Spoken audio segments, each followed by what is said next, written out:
tuvuga social media wumvemo WhatsApp, wumvemo Facebook n'izindi mbuga zindi nkoranyambaga. Ese umuntu uzikoresha cyane biza kurangira bimugendekeye bite? Nibyo rero tugiye kuvugaho. Njye nk'ubu hari abantu nzi nshobora kujya kuri stati yabo nkamenya icyo yariye, nkamenya uko abanye n'umugabo, nkamenya uko abanye n'umugore, nkamenya ibibazo afite mu muryango kandi tutigeze tuvugana, tutigeze twandikirana, rimwe na rimwe rwose nta n'ubucuti bukomeye dufitanye, ariko ugahita amenya situation yose arimo. Nyimenya gute? Nyimenyera ku byo yapostinze. Buriya no kwa ngo umuntu uzabona buri kanya kunze cyane, ahubwo ubwonko bwe buba bwaramaze gutakaza ubushobozi bwo kwihagararaho. Mbese ubwonko igice gishinzwe kurinda amakuru y'ibanga kiba kiramaze kwangirika, kugera ku rwego buri kintu cyose uyu muntu akoze aba ashaka kucyereka abantu, aba ashaka kugishyira ku karubanda. Niba yashwanye n'umugabo uzabimenyera ku turirimbo azapostinga muraho. Ikaze mu kiganiro uko mbibona cy'uno munsi. Ujya ubona umuntu yapostinze ibintu kuri stati ya WhatsApp, ukabona yapostinze ibyo yariye, ukabona se umuntu yapostinze indirimbo zikabije z'agahinda, ukabona umuntu yapostinzeho isabukuru ye y'amavuko. Buri kimwe cyose uwo muntu akora mu buzima bwe ukajya ukibona kuri social media. Ese utekereza ingaruka zishobora kuba ziterwa na social media? Utekereza ikigero cy'ibyago social media zishobora kuzanira umuntu wayikoresheje cyane? Uyu munsi tugiye kuvuga kuri social media, tugiye kuvuga ku bibi byazo, tugiye kuvuga ingaruka zishobora guterwa no gukoresha social media cyane. Iyi yitwa Uko Mbibona TV rimwe cyangwa se Uko Mbibona TV 1. Iyi ahangaha tureba ibintu biba mu buzima bwa buri munsi tukabisesengura uko tubyumva. Niba ari bwo bwa mbere utubonye kuri kamera, niba ari bwo bwa mbere utubonye muri screen yawe, kora subscribe kugira ngo tubane mu biganiro byacu bya buri munsi. Tugiye kurebera hamwe rero ingaruka zishobora guterwa na social media. Nituvuga social media wumvemo WhatsApp, wumvemo Facebook n'izindi mbuga zindi nkoranyambaga. Ese umuntu uzikoresha cyane biza kurangira bimugendekeye bite? Nibyo rero tugiye kuvugaho muri iki kiganiro cy'uno munsi. Rero uhawe ikaze ngwino tubane mu kiganiro. Inama zawe nawe zirakenewe, ibitekerezo byawe turabisoma ndetse tukabyanaliza. Ni ukuri mujye mutanga comment, ni byiza kandi biremewe. Nari mvuze ngo ubona abantu bapostinga buri kimwe cyose ku masitati yabo ya WhatsApp. Ibi rero kugira ngo uzamenye uburemere bwabyo, njye nk'ubu hari abantu nzi nshobora kujya kuri stati yabo nkamenya icyo yariye, nkamenya uko abanye n'umugabo, nkamenya uko abanye n'umugore, nkamenya ibibazo afite mu muryango kandi tutigeze tuvugana, tutigeze twandikirana, rimwe na rimwe rwose nta n'ubucuti bukomeye dufitanye, ariko ugahita amenya situation yose arimo. Nyimenya gute? Nyimenyera ku byo yapostinze. Buriya no kwa ngo umuntu uzabona buri kanya apostinga ashyira ibintu ku masitati, ntabwo ari ukuvuga yuko aba bikunze cyane, ahubwo ubwonko bwe buba bwaramaze gutakaza ubushobozi bwo kwihagararaho.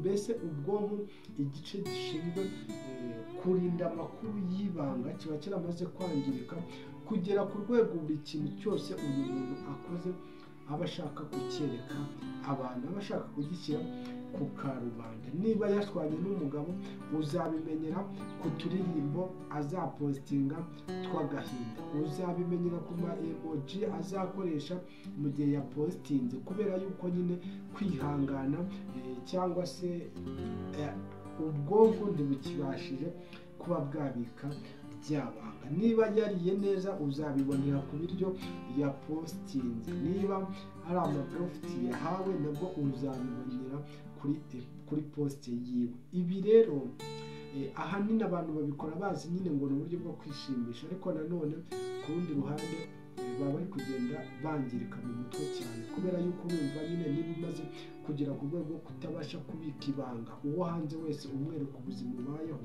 uwo hanze wese umwereka ibyo wariye, uwo hanze wese umwereka ibyo wanyweye, uwo hanze umwereka ubuzima wabayeho, cyari urumva ko wamaze kwangirika mu bwonko. Icyo ni cyo cya mbere kibi cya social media ku muntu uyikoresha cyane. Ikindi kintu cya kabiri kibi kuri social media ku muntu wabaswe nayo, ku muntu uyikoresha cyane, nuko atakaza ubushobozi bwo kuba yakifatira ibyemezo bimwe na bimwe. Buri kintu cyose akumva ko ari bujye kubaza social media, ubwonko bwe buba bwarangiritse ku kigero butabasha bwo kwifatira umwanzuro. Niba ari umugabo washwanye n'umugore, arajya kubibaza social media icyo yakora kugira ngo biyunge. Kandi nk'uko mubizi, social media ntabwo ibintu byose biba kuri social media biba ari ukuri, ndetse unagerageje gusesengura cyangwa se kuyungurura, nuko ibintu bijya kuri social media 80% byose ni ibinyoma.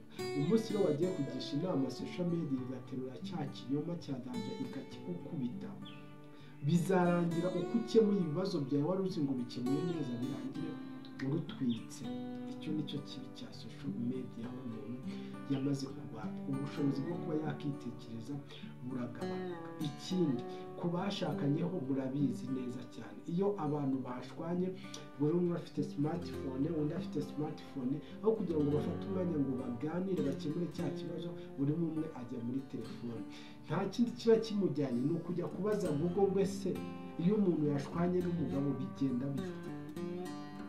Noneho cyangwa se ukajya kureba ibintu by'agahinda, indirimbo z'agahinda, ibiganiro by'agahinda, ahubwo kugira ngo bitume ubwo bikoroshye mu bwonko, mu mutwe ube wabasha kuganira n'uwo mwafitanye ikibazo, ahubwo bikakuremereza, noneho umujiji ukagomeza kuba mwinshi tayari, aho kugira ngo mwiyunga, ahubwo mugasanga niba mwari mwiyunganye mu minota 30 mwiyunze nyuma y'icyumweru kubera ingaruka za social media. Niba ari ukoresha social media ku kigero cyo hejuru, nushaka utangire kugabanya, kuko bizarangira bikwangirije ubuzima, bizarangira umaze kubona ko buri kimwe cyose ari social media. Ikindi, uyu munsi impamvu ngiye nibanda ku muryango, nabwo ko kino kiganiro hanini iyi topic ndiho ni uvuga ku rukundo, kandi iyo haje mu rukundo haza n'umuryango. Impamvu rero ndi kwibanda ku muryango nuko buriya hari impamvu. Rero iyo impamvu nje ku muryango, murabizi cyane cyane abamama cyangwa se abakobwa, kubera yuko nyine iteka ryose muba mushaka abababwira ko muri beza, muba mushaka abababwira ko musa neza, mwambaye neza, muteye neza. Izi social media zirangira zibakoroneje kugera ku rwego uba udafite ndabivuga gutera, kugera ku rwego uba utagifite ubushobozi bwo kumva yuko wowe ubwawe ukuri bihagije. Ukumva niba waguze ikanzu nziza, mbere yo kugira ngo uyambare ugomba kubanza kuyereka inshuti zawe, cyangwa se ukayifotora ukayereka inshuti zawe kugira ngo bakubwire ngo yo wambaye neza disi, yo uraberewe, yo urakeye. Noneho ikibi cya social media, noneho tekereza umunsi uzayishyiraho abantu bakakubwira yuko bitajyanye. Guys, wayiguza amafaranga yawe, ni hahandi umutima uzakwica ukumva wanayitwika. Ikindi cya kabiri, murabizi ko abamama mufite abagabo, ahanini abagabo baba bari muri business cyangwa bahora bashakisha ubuzima, ntabwo babona umwanya wo kubitaho cyangwa se wo kubabwira twa tugambo bababwiraga mu giteretana, ko kubabwira ngo mwambaye neza, murasa neza.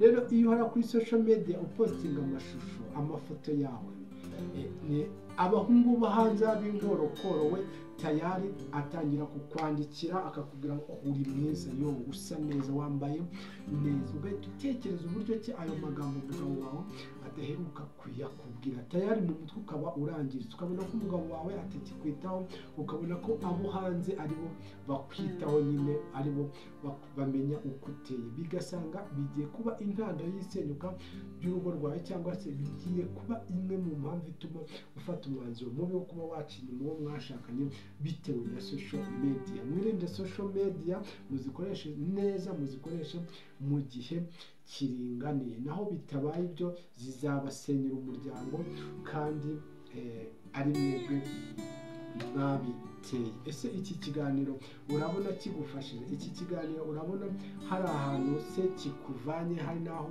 kigukiza? Ese wowe ukoresha social media ku rwego rungana iki? Nyabuneka mbinginga mbasa, niba aribwo bwa mbere utubonye kora subscribe urebe n'ibindi biganiro byacu bibanziriza iki ngiki. Niba nawe warakoze subscribe dusanzwe tubana, jya ugerageza urebe video uyirangize. Buriya iyo urebye video ukayirangiza uba udufashije. Iyo uciriyemo hagati rero mu by'ukuri uba uduhemukiye, kandi unatuma uza sisiteme ya YouTube ishinzwe gutuma amavideo agaragara ahantu henshi ibona yuko ikiganiro kitameze neza. Mwakoze rero kubana natwe, mwakoze kudukurikira mwese mubana natwe, abo mu Rwanda, abo hanze. Nizere ko mwese muri amahoro, kandi nizere ko Nyagasani ari kumwe namwe. Duhure mu kindi kiganiro, twavuga kuri social media, mu kindi kiganiro tuzavuga ku bindi bintu. Nyagasani nakomeze abandindire. Ciao ciao.